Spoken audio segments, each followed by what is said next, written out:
have to say that, yes, I have thought about quitting, but more it was a kind of deflection of focus or a redirection of focus. In 2002, I was kind of going through a lot of kind of personal life changes and things, and found myself after about 20 years of going to my studio, being alone in my studio, and then kind of just teaching and not having a sort of the social life that I was hoping for, that I got really burned out. And and partly it was the studio that I had at the time was kind of like a cave, and you really felt like I really felt like I was going into this kind of dark place. And that's where the curation sort of happened. I decided to kind of shift my focus to trying to do projects that allowed me to collaborate with other artists, but not necessarily on making work, but on projects that were ideas and themes that I was super interested in. But I felt like I could only pursue them through the idea of exhibitions or collaborative projects or whatever.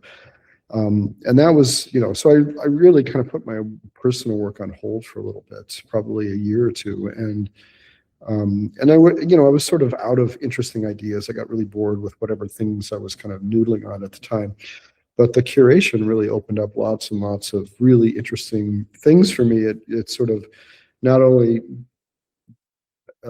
helped me develop a much broader kind of idea about how to combine socializing and kind of, intellectual conversation and collaboration, all that kind of stuff, but also, forced me to kind of do more writing and concentrate on how to articulate these ideas that I wanted to have the shows kind of, focus on. And for about 4 years, I did kind of one big show a year that was in different situations.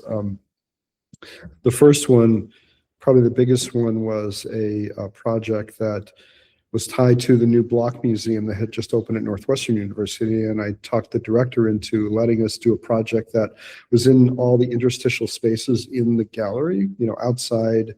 Like Richard Rezac did a birdhouse that was outside in the grounds. Christine Tarkowski did a wallpaper thing on this kind of exterior wall. And, so that was, I was interested in kind of liminal spaces and this idea of infrathin that Duchamp had kind of, presented. And so I was thinking about exhibition in that way. And it worked out great. Mm-hmm. The artists really came through and did some incredible projects. And that kind of led me to start thinking about other ways to collaborate with artists. And I started producing artist editions. I went to Europe at that time for something and met an artist who was doing this kind of curated project that was a combination of sound artists and visual artists that would be paired up to do a 12-inch vinyl record. And on the other side was this, 12-inch artwork. And he was working with like some of the biggest names, in Europe in terms of artists. And I just love this idea that an artist would be kind of responsive to this kind of quirky idea. And they were artworks that were selling for like $150. And, Olafur Eliasson and I don't know who else, Liam Gillick, all kinds of great people. Mm-hmm. So I decided to do a kind of similar kind of edition project. And it was a way to start thinking about the idea of curation and kind of tying it to a business. So I invited artists to, develop some kind of edition idea that was non-traditional, not a print necessarily, but some kind of multiple. And I presented that in a couple of different kind of pop-up situations and, created like these suites. So I did a couple of those, and then that was about the time that the space that one of the gallery spaces now occupies came up in my building. It was right across the hall from my studio. And it was basically just a 350, 400 square foot room that I decided to rent for very little money. And I thought it'd show the additions there. And then it sort of developed into the gallery. So a very long story short, I guess I did quit my art for a little bit.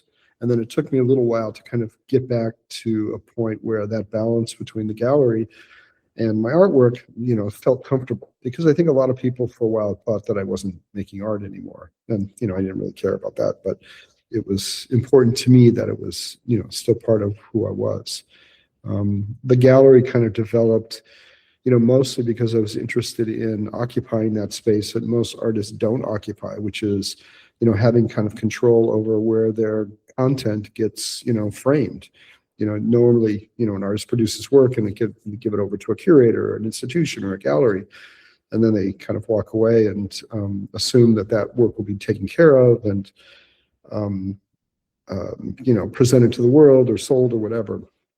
And I really wanted to try to understand, what that was, and could an artist do that too?